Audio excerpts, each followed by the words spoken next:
नमस्कार, मैं महिमा। स्वागत है आपका YouTube चैनल योग माया में। आज का जो हमारा वीडियो है इम्यूनिटी पर है।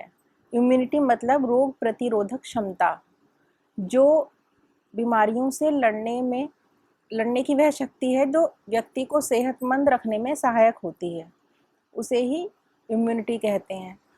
नियमित योग व प्राणायाम से हम अपने इम्यून सिस्टम को स्ट्रॉन्ग कर सकते हैं। इम्यूनिटी ही हमें एनवायरनमेंट में फैले वायरल संक्रमण से बचाती है। अपनी इम्यूनिटी को बढ़ाने के लिए हमें योग और प्राणायाम, जो कि नेचुरल तरीके हैं, उनका ही प्रयोग करना चाहिए। हम उनसे ही अपनी इम्यूनिटी को स्ट्रॉन्ग कर सकते हैं। तो आज हम प्राणायाम का अभ्यास करेंगे। प्राणायाम का शाब्दिक अर्थ है प्राणों का विस्तार, मतलब अपनी श्वास को लंबा करना। इसके लिए कुछ ज़रूरी बातें हैं जिनका ध्यान रखेंगे। जैसे हमारा जो आउटफिट है वो कंफर्टेबल होना चाहिए। जहाँ भी हम प्राणायाम कर रहे हैं, वैसे जितना हो सकता है कि खुले में करने का प्रयास करें। सुबह सुबह ही करें तो ज़्यादा अच्छा है और खुले में करने का प्रयास करें। अगर किसी वजह से हम अंदर करते हैं, कमरे के अंदर करते हैं, तो पहले ये सुनिश्चित कर लें कि सारी विंडोज़ और डोर्स जो हैं वो खुले हैं, जिससे क्रॉस वेंटिलेशन बना रहे। और अगर सुबह को नहीं कर पाते हैं तो शाम को सूर्यास्त के बाद ही करें। और अपनी इम्यूनिटी को बढ़ाने के लिए हमें सूर्य के सानिध्य में भी जाना बहुत ज़रूरी है। अगर हम सुबह सुबह निकलते सूर्य के सामने बैठेंगे 10 मिनट या 15 मिनट, तो उससे भी हमारी इम्यूनिटी बहुत स्ट्रॉन्ग होती है। तो चलिए शुरू करते हैं। सबसे पहले हम करेंगे उद्गीत प्राणायाम, ओमकार ध्वनि। तो आ जाएंगे सुखासन या पद्मासन, किसी भी अवस्था में बैठ के कर सकते हैं जो कंफर्टेबल हो। हाथों को हमेशा ज्ञान मुद्रा में रखेंगे। अंगूठे और तर्जनी ऐसे मिली हुई, तीनों उंगलियां सीधी। ध्यान रखें कि वो नीचे की ओर उनका झुकाव ना हो, ऊपर की ओर ही हो। तो शुरू करते हैं उद्गीत प्राणायाम। लंबा श्वास लेंगे और ओमकार की ध्वनि करेंगे। आँखों को कोमलता से बंद ही रखें पूरे प्राणायाम में।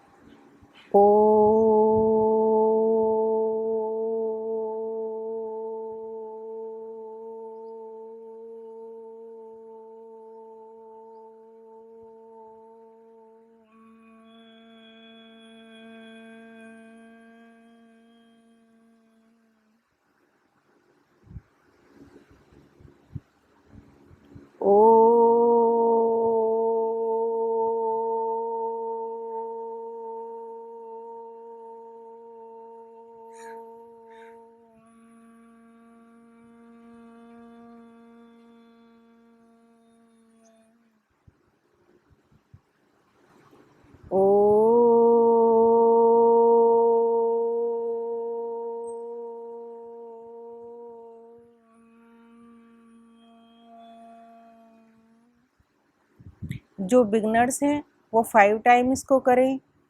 उसके बाद डे बाय डे इसको बढ़ाएं। 20, 25, 30 तक कर सकते हैं ओमकार की ध्वनि। यह जब हम ओम बोलते हैं तो हमारे हार्ट पे, और जब माँ बोलते हैं तो हमारे ब्रेन पे इसका बहुत अच्छा इफ़ेक्ट आता है। इसके बाद हम करेंगे अभ्यंतर प्राणायाम।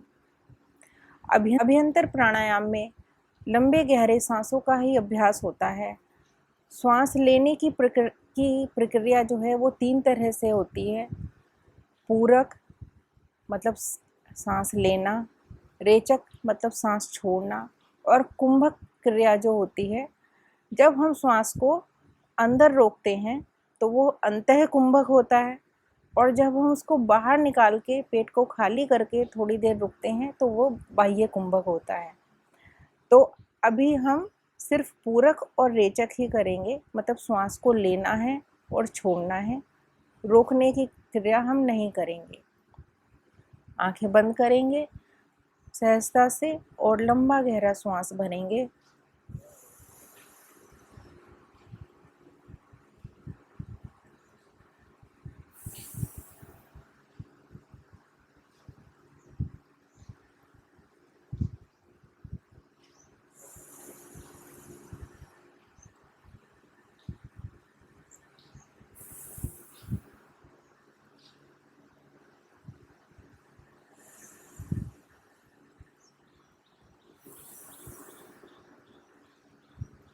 इसको 10 से 15 बार करें। इसके बाद हम करेंगे कपालभाति प्राणायाम। कपालभाति प्राणायाम में लंबा गहरा श्वास लेते हैं और फिर उसको धीरे धीरे श्वास को छोड़ते हैं। तो चलिए शुरू करते हैं। लंबा गहरा श्वास भरेंगे कपालभाति।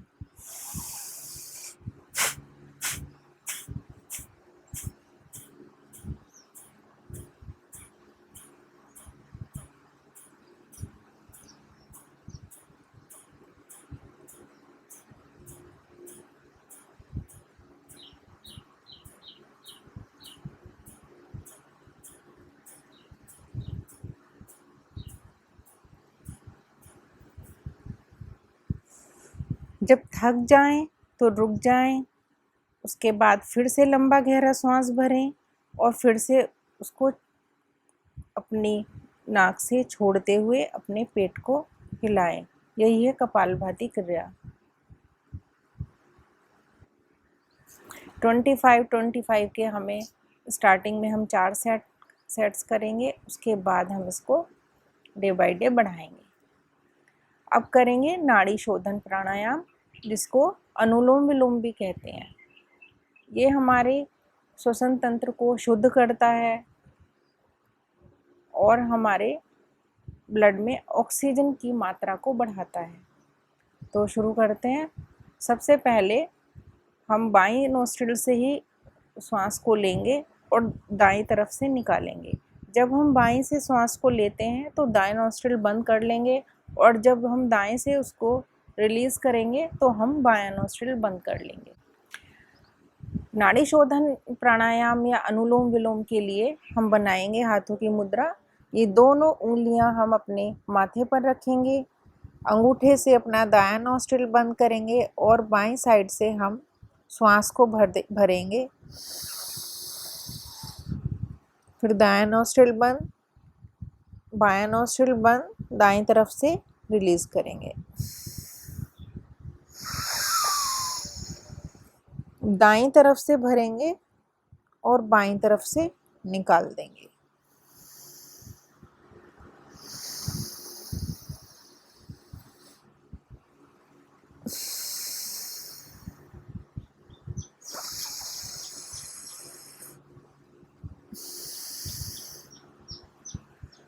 ये हुए इसके 2 चक्र पूरे। हम जिस साइड से श्वास को भरेंगे, मतलब बाईं साइड से अगर हम श्वास लेते हैं तो बाईं साइड पर ही हमें उसको एंड करना है। इसको 5 मिनट्स ज़रूर करें। बहुत अच्छा प्राणायाम है। इसके बाद हम करेंगे सूर्य भेदी प्राणायाम। सूर्य भेदी प्राणायाम में हमारा जो दायां नोस्ट्रिल है वो सूर्य का प्रतीक माना जाता है और जो हमारा बायां नोस्ट्रिल है वो हमारा चंद्रमा का प्रतीक माना जाता है। सूर्य भेदी दाएं नोस्ट्रिल से करते हैं। उसके बाद मैं आपको चंद्र भेदी भी बताऊंगी। तो इसके लिए अपने बाएं नोस्ट्रिल को बंद करना है। दाएं से हम श्वास भरेंगे और जितनी देर हम श्वास भरने में निकालते हैं उतनी ही देर हमें उसको निकालने में लगाना चाहिए। तो दाएं नोस्ट्रिल से हम श्वास भरेंगे और बाएं से खाली कर देंगे। फिर हम दाएं से भरेंगे और बाएं से खाली कर देंगे। इसी तरह से सूर्य भेदी प्राणायाम करते हैं। ये हमें ऊष्मा प्रदान करता है क्योंकि सूर्य से रिलेटेड है। सूर्य भेदी प्राणायाम वायरस से, संक्रमण से लड़ने के लिए हमारे इम्यून सिस्टम को स्ट्रॉन्ग करता है। तो शुरू करते हैं। सबसे पहले हम अपना दायां नोस्ट्रिल बंद करेंगे। मुद्रा बनाएंगे दोनों हाथों की। ऐसे ही 2 फिंगर्स हम अपने माथे पर रखेंगे। 2 फिंगर से हम अपने नोस्ट्रिल को बंद करेंगे। दाएं साइड से हम श्वास लेंगे।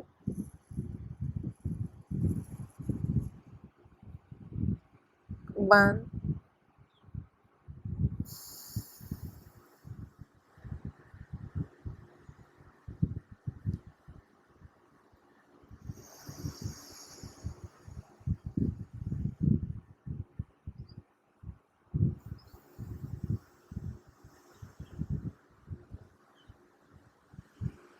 बहुत धीरे धीरे श्वास लेना है, कोई आवाज़ नहीं होनी चाहिए श्वास लेते टाइम।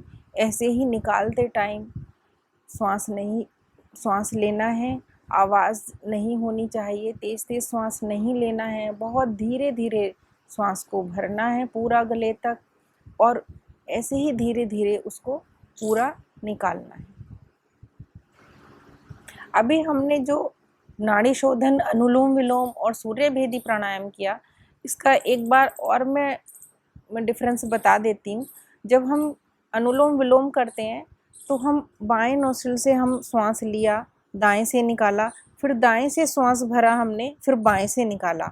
मतलब इस नोस्ट्रिल से लिया, इससे निकाला, और फिर उसी से भरा, दूसरे से निकाला। लेकिन सूर्य भेदी प्राणायाम में हमने दाएं नोस्ट्रिल से श्वास लिया, बाएं से निकाला, लेकिन फिर से दाएं से ही लिया और बाएं से निकाला। इसमें दाएं से भरना है, बाएं से निकालना है, यही क्रिया करनी है। ये सूर्य भेदी प्राणायाम और अनुलोम विलोम में ये एक डिफरेंस है, इसको ध्यान में रखना बहुत ज़रूरी है। अब हम करेंगे चंद्रभेदी प्राणायाम। तो जैसे हमने सूर्य भेदी प्राणायाम किया, दाएं नोस्ट्रिल से श्वास को भरा, बाएं से खाली किया। चंद्रभेदी प्राणायाम में बाएं से श्वास को लेते हैं और दाएं तरफ से निकालते हैं, ये क्रिया इसमें करते हैं। इसके बाद में सूर्य भेदी और चंद्रभेदी का डिफरेंस बताऊंगी। पहले करते हैं प्राणायाम का अभ्यास। तो बंद करेंगे अपने दाएं नोस्ट्रिल को और बाएं साइड से श्वास को भरेंगे।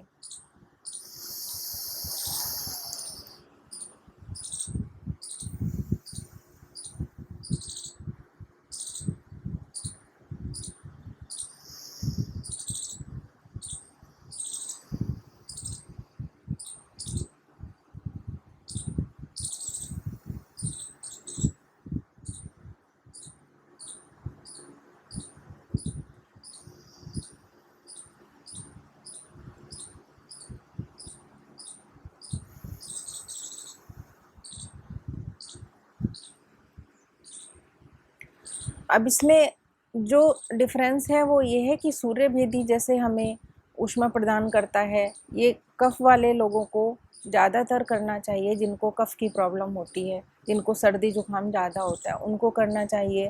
चंद्रभेदी प्राणायाम में उसका अपोजिट है, जिनको बहुत गर्मी का एहसास होता है, बहुत स्वेटिंग होती है, और जिनको बहुत ज़्यादा ही गर्मी लगती है, उनको चंद्रभेदी प्राणायाम करना चाहिए। जिनको वात पित्त की प्रॉब्लम होती है, उन्हें भी चंद्रभेदी प्राणायाम करना चाहिए। लेकिन अगर जिनको कफ की प्रॉब्लम होती है, उन्हें चंद्रभेदी प्राणायाम बहुत ज़्यादा नहीं करना चाहिए। तो अधिकतर ये प्राणायाम गर्मियों के लिए है चंद्रभेदी, और सूर्यभेदी प्राणायाम में सर्दियों में करना चाहिए। तो ये तो इसका डिफरेंस हो गया। उम्मीद है आप अच्छे से समझ गए होंगे। इसके बाद हम करेंगे भ्रामरी प्राणायाम। भ्रामरी प्राणायाम में हमारे अंगूठे कानों के अंदर, हमारी तर्जनी माथे पर, आईब्रोज पर, हमारी रिंग फिंगर आँखों पर, और बहुत ही सहजता के साथ हमारी रिंग फिंगर हमारे नॉस्ट्रिल्स के पास, हमारी लिटिल फिंगर हमारे लिप्स के पास। इसमें हम लंबा गहरा श्वास भरते हैं और भंवरे की गुंजन या ओम की ध्वनि के साथ उस श्वास को हम नाक के द्वारा बाहर निकालते हैं। तो इसका हम स्टार्टिंग में 10 टाइम्स अभ्यास करेंगे। शुरू करते हैं।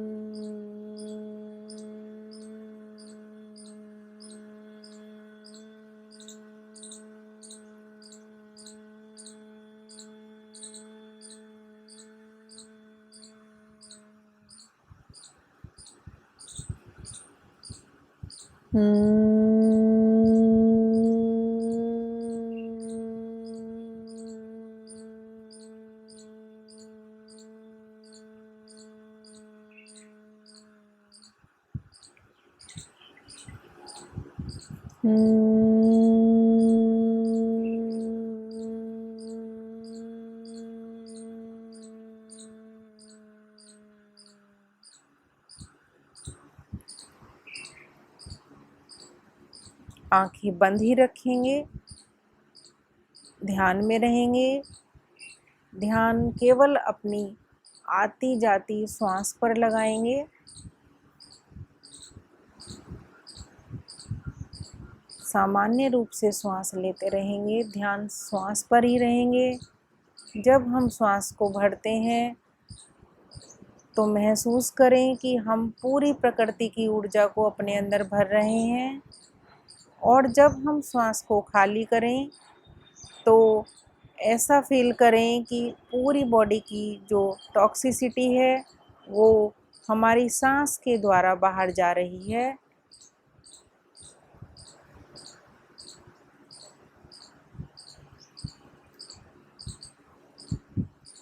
दोनों हथेलियों को आपस में रगड़ेंगे।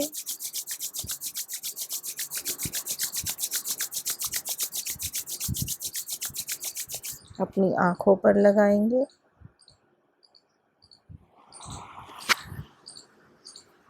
आज जो हमने प्राणायाम का अभ्यास किया, ये इम्यूनिटी के लिए बहुत ही अच्छा प्राणायाम है। अगर हमें अपनी इम्यूनिटी बूस्ट करनी है तो हमें इन प्राणायाम का नियमित अभ्यास करना चाहिए। अगर आपको मेरा वीडियो पसंद आया है तो इसको लाइक करिए और ज़्यादा से ज़्यादा शेयर करिए। अगर आपने मेरा चैनल सब्सक्राइब नहीं किया है तो कृपया उसे सब्सक्राइब कीजिए। आप स्वस्थ रहें, खुश रहें। धन्यवाद। नमस्कार।